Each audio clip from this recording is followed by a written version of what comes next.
여러분들은 성경 안에 어떤 말씀들을 좋아하십니까? 우리 성경을 읽다 보면 우리가 지쳐 있을 때는 우리에게 힘을 주는 말씀이 있고, 또 시험 들었을 때는 우리를 위로하는 말씀이 있는가 하면 우리가 용기가 나지 않을 때 우리에게 자신감을 부여하는 그런 귀한 말씀들도 있습니다. 바울의 고백 같은 이야기죠. 내게 능력 주시는 자 안에서 내가 모든 것을 할 수 있느니라. 우리는 그 말씀을 참 사모합니다. 정말 힘이 없을 때, 내가 할 수 없을 것 같을 때 그 말씀을 보면서 다시 힘을 내는 사람들이 있고요. 또 다윗 같은 경우에 어린 소년이었지만 골리앗과 맞서 싸우면서 하나님의 이름으로 나아간다고 힘차게 말하면서 나아가는 장면에서 우리는 용기를 얻기도 합니다. 또 하나님께서 실제로 하나님의 종들을 부르실 때 강하고 담대하라고 이렇게 우리에게 힘을 주시는 말씀들이 참 많이 있습니다. 그러고 보면 기독교는 이 자신감을 갖게 하는 종교 같은 느낌이 듭니다. 그렇지 않습니까? 우리가 부족한 또 두려운 마음이 들 때마다 우리 하나님의 말씀으로 다시 힘을 얻고 자신감을 갖게 됩니다. 하지만 우리가 반드시 자신감을 가질 필요도 있지만 이것이 지나칠 때 생기는 문제가 또한 있다는 사실도 기억해야 합니다. 오버 컨피던스인 거죠. 자신감이 지나쳐서 지나치게 자신감을 갖고, 한마디로 오버하는 겁니다. 잘못된 자신감, 또 변질된 자신감, 이런 것들이 사실은 우리에게 더 위험한 자신감이 되기도 합니다. 그래서 자신감의 선을 잘 지킬 줄 알아야 되는데 그 선이 무너지면 오히려 그것이 교만함이 되고 거만함이 되기도 쉽습니다. 잠언에 그런 말씀 있지 않습니까? 교만은 패망의 선봉이요, 거만한 마음은 넘어집의 앞잡이니라. 또 베드로도 하나님께서 교만한 자들은 대적하시고 겸손한 자들에게 은혜를 주신다고 말씀하면서 이 잘못된 자신감이 얼마나 위험한 건지를 성경은 우리에게 경고하고 있습니다. 저는 오늘 여러분께 자신감이 얼마나 좋은 것인지는 말씀을 안 드리겠습니다. 그게 좋은 것이 분명하고 여러분이 자신감을 갖기를 원하는데, 대신에 저는 자신감이 지나칠 때의 문제를 오늘 이 본문의 말씀, 아이성과의 전투의 말씀을 통해서 함께 좀 은혜를 나누고자 합니다. 원래는 제가 여러분께 영상을 하나 준비를 해서 보여드리려고 했습니다. 영상은 격투기 영상인데 제가 막상 어저께 다시 한번 그 영상을 쭉 보니까 주일날 예배에 주어 패는 영상이 나오는 거는 저는 여러 가지로 좀 제 마음에는 이렇게 좀 합당하지 않아가지고 제가 설명을 드릴게요. 말로 설명하는 건 괜찮을 것 같아서 이 우리나라뿐만 아니라 전 세계적으로 종합 격투기가 굉장히 인기가 있는데요. 아마 격투기 시합이었던 것 같아요. 저는 선수들을 잘 모르는데 여기 한 선수가 굉장히 빠르고 유연하고 강한 선수가 있습니다. 상대편 선수는 이 선수를 만나서 고전을 면치 못하고 있습니다. 이 빠른 선수가 한 대 치고 빠지면 쫓아가면 도망가고, 또 쫓아오면 또 한 대 때리고 또 피하고, 그런데 이 빠른 선수가 상대방 선수를 조롱하는 거예요. 내가 너보다 훨씬 잘하니까, 너는 나한테 되지가 않으니까 경기를 하면서 자꾸 놀리는 겁니다. 그리고 이게 막 하다 보니까 제가 보니까 이렇게 막 한 대 때리고 막 춤을 춰요. 그리고 이 사람이 치려고 싹 피한 다음에 놀리고, 그리고 가서 뒷짐지고 나 쳐봐 이러는데 제가 화가 나더라고요. 근데 이 상대방 선수가 굉장히 훌륭한 선수예요. 거기에 말리지 않습니다. 그래서 자기 페이스를 딱 지키고 열심히 공격은 하지만 잘 안 되고, 제가 볼 때는 이거는 이 선수가 훨씬 잘하고 훨씬 유리하고 충분히 이길 수 있는 게임이라서 더 이상 뭐 별로 희망이 없겠다 싶었는데 놀라운 반전이 생깁니다. 이 선수가 또 놀리는 거예요. 치고 빠지면서 춤을 이렇게 추는 순간 상대편 선수 그 순간에 발차기가 들어갔어요. 발차기가 들어가서 여기를 딱 맞았는데 이 선수가, 그 빠르던 선수가 그걸 피하지 못하고 춤추다 맞았으니까 춤추다 딱 맞고 그대로 뒤로 고목처럼 쓰러지는 거예요. 그랬더니 선수가 바로 달려들어서 얼굴에 파운딩을 하면서 심판이 경기를 말리고 TKO로 끝납니다. 얼마나 쌤통이던지요. 얼마나 속이 시원하던지요. 여러분, 이 선수가 왜 이렇게 졌을까요? 충분히 이길 수 있는 시합이었는데, 자기가 정상대로 싸우면은 뭐 게임이 안 될 그런 상대였는데 잘난 척하다 그렇게 된 겁니다. 자신감이 넘쳐서 너무 과시하다가 거만해졌다가 넘어지게 되었습니다. 성경 말씀 그대로입니다. 넘어졌습니다. 이런 영상이 유튜브 같은 영상 플랫폼에 많습니다. 이런 경기만 있는 것이 아니라 뭐 달리기 경주에도 나 이겼네 하면서 세레모니 하다 들어오다가 뒤에서 사람이 쌩 하고 들어와서 1등을 빼앗기는 경우도 많고요. 축구 골대만 남아있는 상황에서 다 제치고 들어가서 골대에 살짝 넣기만 하는 되는 상황에서 이상한 대로 뻥 차가지고 교만하게 하다가 결국 부끄러움을 당하고 감독한테 엄청 질타당하는 장면들이 한두 개가 아닙니다. 여러분, 지나친 자신감은 자신감보다 훨씬 위험한 것이고 우리로 넘어지게 한다는 사실을 기억해야 합니다. 오늘 이스라엘에게 일어난 사건이 바로 이런 과도한 자신감이 안겨준 패배의 사건입니다. 물론 이 안에는 우리가 잘 아는 영적인 문제가 숨겨져 있습니다. 1절 말씀에 잘 나오죠. 아간이라고 하는 사람, 그 사람 집안 전체가 다 나옵니다. 아간이 여리고에서 빼앗아 온, 숨겨온 이 물건들에 대해서 하나님께서 진노하셨죠. 근데 여러분, 그것만 있었던 것이 아닙니다. 오늘 말씀에는 이스라엘이 얼마나 아이성 앞에서 교만했는지를, 자신감이 넘치다 못해 지나친 자신감으로 대충 싸워도 이길 것처럼 여겼던 그 마음이 바로 승리하지 못하게 되는 또 다른 이유가 되었다는 것을 우리에게 보여주고 있습니다. 이들은 정탐에 실패했습니다. 가서 정탐하려면 제대로 봐야 하는데 엉뚱한 것을 보고 와서 대충 싸워도 된다고 보고하는 바람에 이렇게 되어버린 것이죠. 이스라엘은 지금 여리고 성과의 전투 후에 왠지 자신감이 생겼습니다. 가나안? 이거 해볼 만한데? 우리 어려울 줄 알았는데 여리고성 저렇게 폭삭 망하는 거 보면서 이제는 뭔가 해볼 수 있다는 생각이 들면서 자신감을 갖게 되었는데, 요즘 말로 그걸 뭐라고 하냐면요, 근자감이라고 합니다. 여러분, 근자감이 뭔지 아시죠? 근거 없는 자신감을 말합니다. 이스라엘이 뭐 할 줄 안다고요? 여리고성이 자신의 능력으로 한 것이 아니라 하나님의 능력으로 이루어진 승리라는 것을 다 까먹고 근거 없는 자신감만 가득해서 이 아이성 앞에서 요거 대충 해도 되겠구나라는 생각을 갖게 된 겁니다.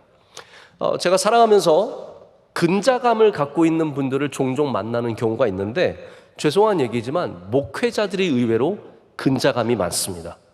근거 없는 자신감을 가진 목사님들이 여기 많이 있습니다. 자기가 잘생긴 줄 아는 사람도 많고요, 자기가 설교 되게 잘하는 줄 아는 사람도 많고요, 자기가 훌륭하다고 생각하는 사람도 많습니다. 이게 나르시시스틱한 자기애를 향한 자기애와 그리고 자기 성찰이 없는 자신감은 사람에게 아주 위험한 요소가 되어서 넘어지게 하는 앞잡이가 되는 것이죠. 여러분, 나는 된다라는 것이 과연 기독교적인 사상입니까? 나는 된다, 나는 할 수 있다. 여러분, 이게 뭐라고 생각하세요? 우리는 그 말 자체로는 판단하기 어렵지만 나에게 근거한 자신감으로 나는 된다와 내가 믿는 하나님에게 근거한 자신감으로 갖는, 확신으로 갖는 나는 된다는 굉장히 다른 이야기입니다. 저는 여러분, 오늘 말씀을 통해서 여러분이 자신감보다 믿음을 먼저 되찾으시기를 축복합니다. 오늘 정탐을 다녀온 사람들이 이 자신감으로 뭐라고 말하냐면 3절에 이렇게 얘기합니다. 백성을 다 올라가게 하지 말고 2-3천 명만 올라가서 아이를 치게 하소서. 그들은 소수이니 모든 백성을 그리로 보내어 수고롭게 하지 마소서라고 합니다.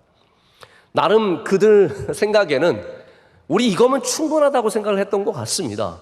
그런데 이게 얼마나 잘못된 생각이었습니까? 하나님께서 그들을 보실 때 얼마나 한심하고 얼마나 안타까우셨을까요? 마치 자신들이 대단한 사람들인 것처럼 생각하면서 우리 조금만 주먹만 휘둘러도 아이 정도는 정말 문제없이 얻을 수 있다는 이 생각 자체를 하나님께서 기뻐하지 않으셨고, 아간의 문제만이 아닙니다. 이러한 이스라엘의 교만함을 하나님께서 깨우치게 하시고 가르치게 하시기 위해서 바로 아이성에게 지게 하시는 큰 패배를 안게 하십니다. 우린 여기서 잘못된 자신감 몇 가지를 발견하는데, 첫 번째 시작이 뭐냐 하면 이 정탐꾼들이 제대로 알지 못했다는 것에서 시작합니다. 다시 말해서 여러분, 우리가 자신감을 가질 때 알지 못하고 갖는 자신감은 위험하다는 것을 아셔야 된다는 거죠. 제가 한국의 데이터는 잘 모르겠는데 미국 사람들을 조사해 보면 미국 사람들이 대부분 자기 자신에 대해서 높이 평가하는 게 있습니다. 조사해 보니까 당신은 운전을 어떻게 합니까? 나는 다른 사람들보다 운전을 더 잘한다. 이러한 응답을 내놓는 사람이 90%래요. 우리가 길에서 만나는 그 이상한 사람들은 다 어디 있는 겁니까? 다 자기가 운전을 남들보다 잘한다고 생각하고요. 이거는 제가 볼 때는 국제적인 평균적인 생각이 다 여기 있는 것 같아요. 내가 남들보다 더 도덕적이다. 대부분의 사람들이 내가 남들보다 더 도덕적이라고 생각을 합니다. 그리고 또 하나가 뭐냐면 내가 본 것이 맞다. 내가 보는 눈이 정확하다. 어떤 사건이 일어나고 어떤 상황이 펼쳐질 때 내가 거기에서 보는 눈이 가장 정확하다라고 대부분 생각한다는 겁니다. 제가 실제로 살아보면 미국 사람들이 지나치게 자신감이 많아서 굉장히 그 사람들 때문에 불쾌하고 언짢아질 때가 많습니다. 자기 자신에 대해서 너무 과도한 자신감을 갖고 있는 거죠. 근데 그게 다 교육의 뿌리를 갖고 있는 것 같아요. 예를 들어서 교육을 하면은 미국 교육이 대부분 자존감을 높여주는 교육인데 네가 옳다, 네가 잘한다, 네가 소중하다, 네가 아름답다, 다 이런 거잖아요. 그러다 보니까 나의 의견이 남의 의견보다 더 중요하다. 나의 생각이 남의 생각과 전혀 상관없이 중요하다는 이유 없는 자신감을 갖게 되고 그 잘못된 자신감이 엉뚱한 일들을 하게 하는 그런 미국적인 문화가 여기서 생겨나지 않는가 생각을 해보게 됩니다. 근데 이게 한국도 요즘에 보면 별다르지 않게 비슷한 모습을 갖고 있는 것 같아요. 우리도 이제 자녀들이 점점 줄어들다 보니까 한 명 한 명이 너무 귀해서 그 아이들의 자존감을 높여준다고 하면서 오히려 그들에게 삐뚤어진 자신감을 부여하는 것은 아닌가 생각해 보게 됩니다. 오늘 이스라엘이 가나안 땅에 들어와서 두 번째 전쟁을 준비하는데 이들이 정탐꾼을 보냈습니다. 그런데 여러분, 이스라엘의 이 광야 역사를 생각해 보시면 아실 텐데 정탐꾼이 제대로 정탐한 적이 단 한 번도 없습니다. 12지파가 각각 한 사람씩 보내서 가나안 땅을 정탐하게 한 적이 있습니다. 그런데 그들이 갖고 돌아온 정보가 뭔가가 맞지 않았습니다. 10명의 사람들은 저기 사람들이 너무 크고 장대하고 거인들이라서 우리는 메뚜기 같더라. 우리말로 하자면 우리가 꼴뚜기 같더라. 이렇게 얘기한 거 아닙니까? 다음에 여리고성을 정탐할 때도 마찬가지입니다. 정탐꾼들이 갔는데 괜히 들어갔다가 쫓겨가지고 라합의 집에 그 위에 지붕 밑에 풀 아래 숨기나 하고 뭐 이렇게 문제만 일으키다가 결국 라합 만나서 라합의 도움을 받고 살아나고 그리고 라합 때문에 여리고성을 취하게 되었지 사실은 정탐꾼들이 제대로 보고를 한 적도 단 한 번도 없어요. 이들은 괜히 자존심만 높아서 자존감만 높고 자신감만 넘쳐서 이번에도 아이성을 보고 뭐라고 얘기합니까? 우리가 열심히 싸워야 합니다. 이렇게 얘기해야 되는 거 아닙니까? 준비위원들이 산상성회를 준비하면서 이거 아무것도 아닙니다. 대충 하면 됩니다. 그게 무슨 바른 자세이겠습니까? 정탐꾼들이 전쟁을 앞두고 최선을 다해야 됩니다. 이거 열심히 싸워야 합니다. 이렇게 얘기해야 되는데 2-3천 명만 보내서 뭐 수고할 필요 뭐 있겠습니까? 이렇게 얘기하는 거 아니겠습니까? 이게 다 잘못 알아서예요. 그들이 여리고에서 승리한 것은 전적으로 하나님의 은혜였습니다. 그들의 능력이 아니었다는 거죠. 근데 마치 우리가 승리를 얻은 것처럼 착각하면서 이제는 아이성을 우습게 보는 겁니다. 제가 여러분께 꼭 드리고 싶은 말씀이 있습니다. 삶에 일어나는 문제들을 너무 우리가 크게 볼 것도 아니지만 너무 쉽게 봐서도 안 됩니다. 이거 대충 하면 해결될 거야. 이거 뭐 반드시 우리가 이겨낼 거야. 뭐 문제 없을 거야. 이런 자세가 믿음의 자세냐? 그렇지 않을 때가 많다라는 거죠. 자신감일 때가 많습니다. 우리가 돈이 있으니까, 건강하니까, 우리가 평안하니까, 내가 성품이 좋으니까 잘못된 정보로 알고 있는 것이 너무나 많습니다. 사람들은 나는 좀 많이 알고 있다고 대부분 생각하는 것 같습니다. 근데 우리 예수 그리스도를 따라가는 사람들은 내가 모를 수 있다라는 사실부터 알아야 합니다. 내가 아는 것이 틀릴 수 있다는 것도 알아야 되고요. 그리고 내가 내 스스로를 잘 모른다라는 것도 인정을 해야 합니다. 예수님께서 돌아가시기 전에, 십자가에 달리시기 전에 베드로를 부르셔서 베드로에게 말씀하셨습니다. 베드로야, 네가 다 굴기 전에 나를 부인할 거다. 그랬더니 베드로가 뭐라고 얘기합니까? 네? 주님, 절 잘 모르시나 본데요. 뭐 이런 말은 성경에 나와 있지는 않지만 다른 사람들은 다 부인하여도 저는 안 그럽니다. 제가 누구입니까? 저 베드로 아닙니까? 모두가 예수님을 버려도 저는 안 버립니다. 라고 얘기를 합니다. 그런데 예수님께서 다시 말씀하세요. 그래? 아니야, 베드로야. 닭 울기 전에, 2번 울기 전에 네가 나를 3번 부인할 것이다. 라고 말씀하시자 베드로가 또 한 번 얘기합니다. 제가 선생님과 함께 죽을지라도, 이게 무슨 말입니까? 우리말로 하자면 제가 죽어도 절대로 모른다고 하지 않겠습니다. 라고 답변합니다. 여러분, 이게 얼마나 자기를 모르는 얘기입니까? 베드로는 자신감에 넘쳤습니다. 제가 주님을 버린다고 절대로 그런 일 없습니다. 저 신앙 절대로 안 버립니다. 저 시집가도 신앙 안 버리고요. 애 낳아도 신앙 안 버리고요. 저 잘돼도 신앙 안 버리고, 하나님 저 모르세요? 저 같은 사람 어디 있습니까? 저 끝까지 믿음 지킵니다. 이렇게 얘기하는 건데 바로 몇 시간 후에 어린 소녀가 당신 예수와 함께 있던 사람 아닙니까? 했더니 바로 저 그 사람 아닌데요? 잘못 보신 것 같은데요? 저 아닙니다. 저는 예수를 모릅니다. 3번 부인합니다. 여러분, 우리가 우리를 정말로 잘 알고 있을까요? 아니라는 겁니다. 우리가 지나친 자신감을 가지면 승리에 필요한 자세를 잃어버리게 됩니다. 이것도 참 중요한 것 같습니다. 어떠한 자세가 승리에 필요한 자세냐면요, 최선을 다하는 자세와 조심하는 자세입니다. 우리가 이 자세를 잃어버리면 어떠한 곳에서도 승리를 가질 수 없습니다. 그런데 자신감이 넘치다 보면 최선을 다하지도 않고요, 조심하지도 않습니다. 오늘 정탐꾼들이 최선을 처음부터 최선을 포기합니다. 2-3천 명만 보내시옵소서. 이게 무슨 말입니까?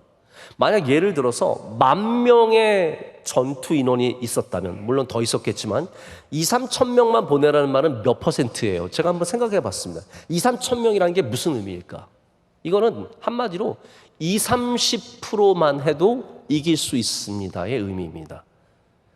여러분, 우리의 삶 가운데 20-30%만으로도 이길 수 있는 것이 과연 몇 개나 됩니까? 최선을 다하지 않고 이길 수 있는 것이 과연 몇 개나 됩니까? 오늘 사부 찬양대 20-30%로 찬양하셨습니까? 전심으로 찬양하셨습니까? 승리하신 거예요. 얼마나 잘 불렀는지는 중요하죠. 하지만 승리하신 겁니다. 왜냐하면 우리 최선을 다했기 때문이에요.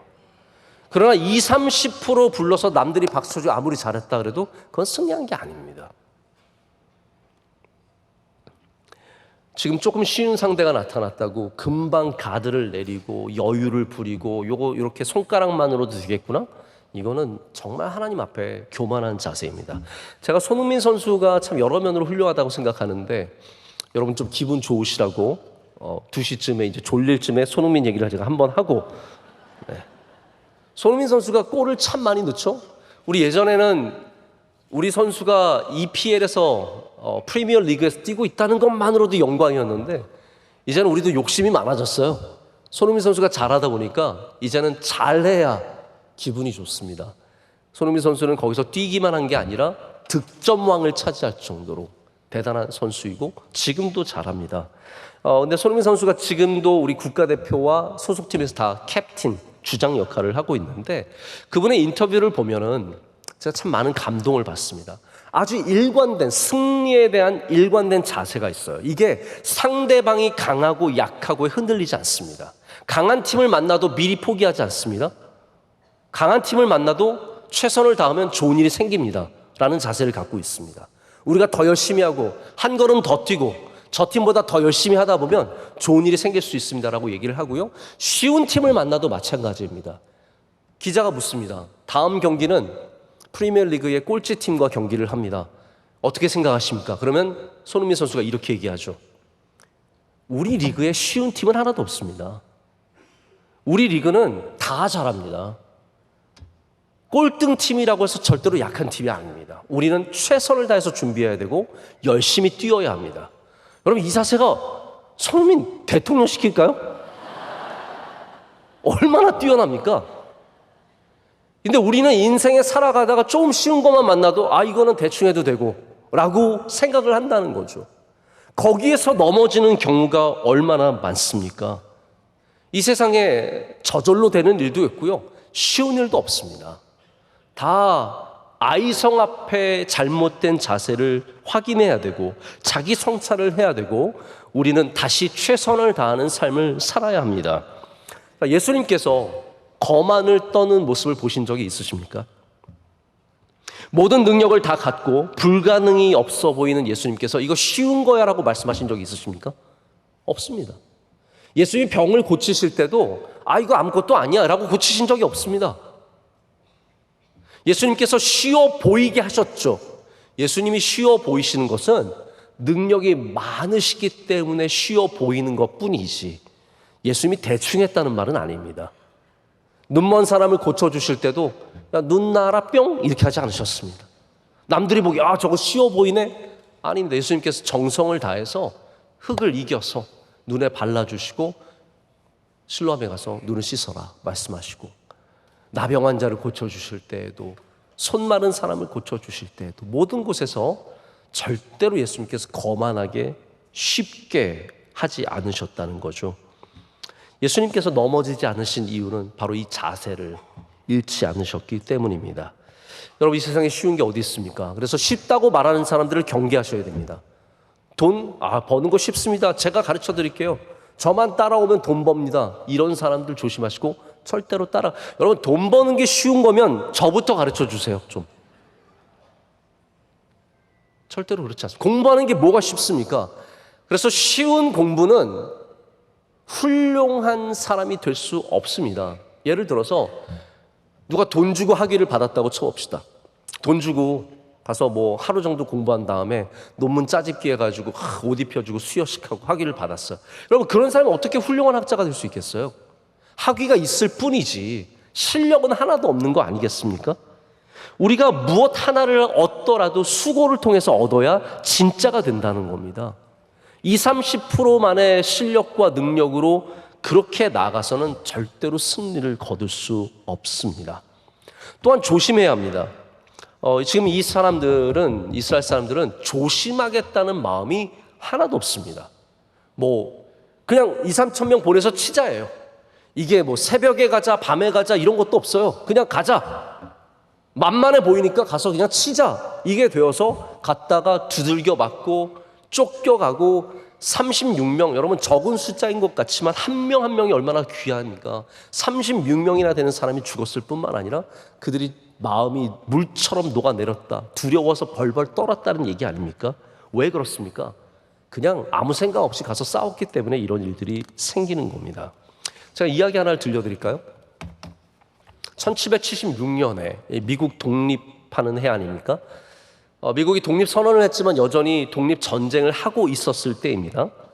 영국군이 지금 뉴저지의 트렌턴이라는 곳에 진을 치고 전투를 미국과 벌이고 있었습니다. 그래서 이 독립군이 이 영국군을 치려고 하는데 독립군의 상황은 정말 좋지 않았습니다. 조지 워싱턴이 이끄는 독립군은 이 겨울에 벌써 만신창이가 되어서 발은 꽁꽁 얼어서 다 터져가지고 걸을 때마다 피가 흘렀다는 얘기가 있고요. 그래서 전투에 도저히 임할 상황이 아니었습니다. 반대로 영국군은 많은 전투에서 승리를 거둔 후에 사기가 정말 하늘을 찌르고 그들이 갖고 있는 물자나 모든 것에서 압도적으로 유리했습니다. 그때 영국군을 이끌던 그 대령이 누구냐 하면 요한 롤이라고 하는 독일 대령입니다. 이 독일 사람이 어떻게 영국군이 되었냐 하면 아마 유럽에서 많은 전투에 참여하면서 베테랑이 된 이 사람을 영국이 용병으로 사서 데려와서 아마 지휘를 하게 한 것 같아요. 근데 이 사람이 크리스마스 다음 날인 것 같습니다. 전투 전날이죠. 이제 너무 뭐 잘 되고 있으니까 자기는 또 훌륭한 장군이에요. 유럽에서도 많은 승리를 거두었고 미국에서도 많은 승리를 거둔 다음에 그날 밤에 우리 부하들을 데리고 카드 게임을 하고 있었어요. 카드 게임을 하고 있었는데 그 동네에 있었던 한 시민이 영국군의 심퍼사이저죠. 영국을 지지하는 한 시민이 쪽지를 건네줍니다. 이거 중요한 정보니까 우리 대령님에게 꼭 전해주십시오 라고 쪽지를 줬는데 그 대령이 쪽지를 받고 그냥 접어서 바지 주머니에 넣고 계속 게임을 했어요. 뭐 내가 지금 이 시간을 즐기고 있는데 무슨 쪽지를 봐야 되나 생각이 있었고 뭐 시민이 전해주는 게 뭐가 의미가 있을까 싶어서 그냥 게임을 한 겁니다. 근데 그 다음날 새벽에 조지 워싱턴이 군사들을 이끌고 그 부대를 급습합니다. 그래서 영국군이 거기서 초토화되고 이 롤 대령도 그날 전투에서 다리를 심각하게 다치고 그날 밤에 죽습니다. 근데 이 다쳤을 때 아마 수술하기 위해서 바지를 벗기는 가운데 쪽지가 떨어졌나 봐요. 쪽지가 떨어져서 읽었는데 그 안에 내용이 뭐였냐면 내일 새벽에 조지 워싱턴이 군대를 이끌고 급습하니까 대비하십시오라는 내용이었다는 거예요.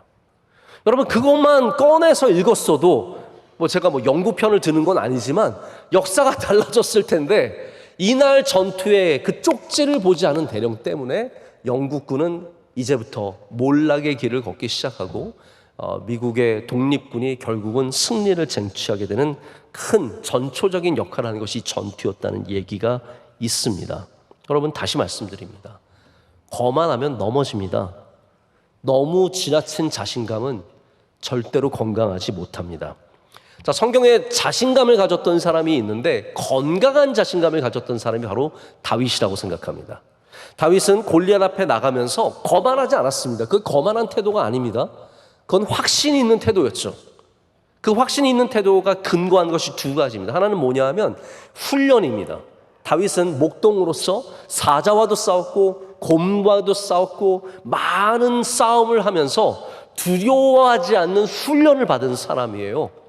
그래서 여러분 우리가 자신감을 갖는다면 그 자신감은 그냥 마음에 드는 감정이 아니라 내 삶에 깔려있는 능력이 되어야 합니다. 그게 진짜 자신감이라는 거죠. 다윗은 그 자신감이 있으니까 골리앗을 두려워하지 않고 나가게 된 것이고 또 하나의 자신감의 근거는 믿음입니다. 여호와 하나님을 향한 믿음. 하나님께서 이 하나님을 저주하는 모욕하는 이방인을 반드시 무찌르게 하실 거라고 하는 하나님을 향한 확실한 신실하신 하나님을 향한 확신을 갖고 나가서 싸우고 결국은 승리를 얻게 됩니다. 자, 오늘 말씀에 이스라엘의 이 정탐꾼들에게서 이러한 자신감의 근거를 찾아볼 수 있으십니까? 없습니다. 이들은 뛰어난 경험이 있었던 것이 아니고 훈련을 받았던 것도 아니고 특공대를 보내자는 것도 아닙니다. 그냥 이들은 오직 그들의 숫자만 보고 여리고에 비해서 한참 약해 보이니까 그냥 아무나 보내서 싸우게 하자가 되었고 더 나아가서는 하나님의 도우심에 대해서는 단 이런 방구가 없습니다. 여러분 생각해 보시죠. 이런 말 해야 되잖아요. 하나님이 도와주셔야 승리할 수 있습니다. 하나님이 함께 하셔야 승리할 수 있습니다. 아니 이런 말은 해야 되는 거 아닙니까? 교인이라면 그 정도 말은 해야 되는 거 아닙니까? 하나님이 경외하는 사람이라면 내 삶에 아무리 쉬워 보이는 것도 하나님이 은혜 주셔야 합니다. 이 말 할 수 있어야 되거든요. 근데 그 말을 안 하는 거죠. 여러분 모두가 자신감 있는 것을 좋게 여깁니다. 그래서 다들 있지도 않은 근거도 없는 자신감을 자꾸 보여주려고 합니다. 여러분도 아마 자신감 있는 사람은 훨씬 더 좋아하실걸요? 만약에 여러분이 딸이 있는데 딸이 결혼을 하겠다고 남자친구 소개하겠다고 해서 남자친구를 데리고 옵니다. 남자친구가 와서 앞에 다소곳하게 앉아가지고 장인어른 따님을 저에게 주시면 한번 열심히 살아보렵니다. 이렇게 말하려면 여러분 내가 이 사람한테 줄 수 있을까? 줄 수 있으실 것 같으세요? 진짜 그런 남자가 와가지고 제가 좋아해요.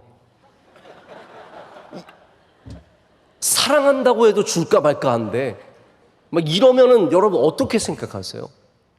근데 반대로 건장한 청년이 들어와서 장인어른 저에게 주십시오.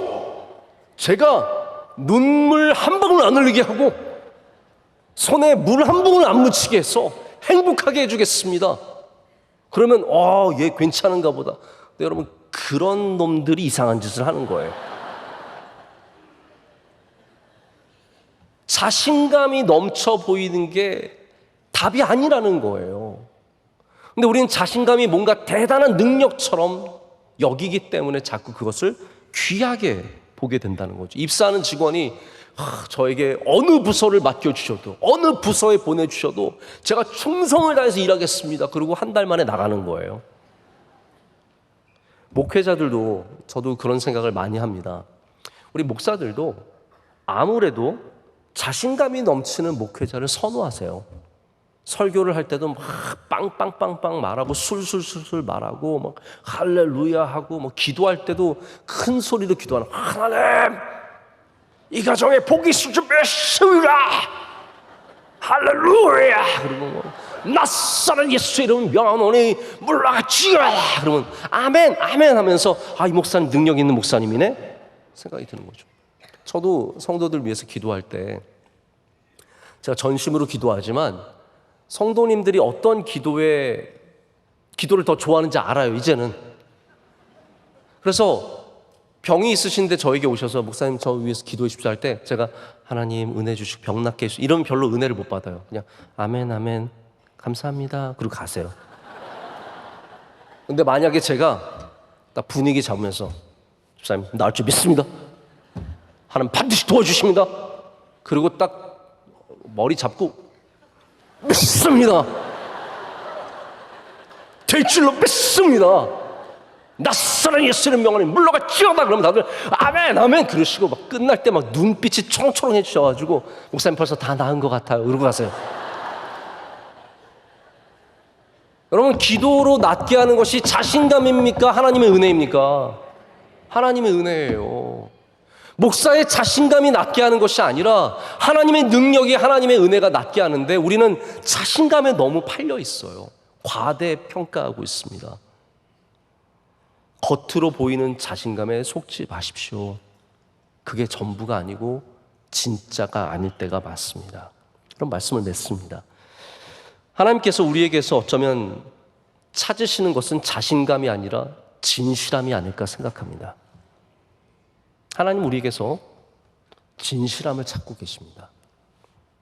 모세가 어떻게 뽑혔습니까?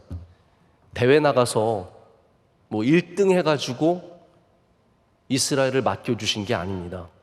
모세가 처음 하나님 부르셨을 때 가서 하나님께 자신감이라고는 단 1도 없이 나갔어요. 하나님 저요? 저를요? 제가 어떡해요? 전 안 됩니다 하나님. 전 못합니다. 저는 말 한마디 못하는 사람입니다. 근데 하나님께서 그를 사용하시고 모세와 같은 선지자가 더 이상 나오지 못했습니다. 예레미야를 불러주셨을 때 예레미야가 너무 이 부르심이 크다 보니까 하나님 앞에 나가서 뭐라고 하냐면 하나님 저 슬픕니다 그래요. 하나님 저 슬픕니다. 내가 이걸 감당할 수 있는 만한 능력이 없으니까 슬픈 거예요. 저를 불러주셨는데 저는 슬퍼요. 하나님 저는 아이라 말 못합니다. 근데 하나님께서 그 예레미야를 통해서 가장 이스라엘이 어려운 때에 하나님의 말씀을 선포하게 하십니다. 여러분 뭐가 진짜입니까? 자신감이 진짜입니까? 진실함이 진짜입니까? 진실함이 진짜입니다. 오늘 여러분 진실해지시길 축복합니다. 믿음은 자신감이 아니라 진실함이라는 것을 기억하시면서 여러분들은 아이성을 만날 때에도 최선을 다하십시오. 쉬워 보이는 문제 앞에서도 열심히 기도하십시오. 그래서 하나님이 주시는 승리를 날마다 이루며 살아가시는 여러분 되시기를 축복합니다.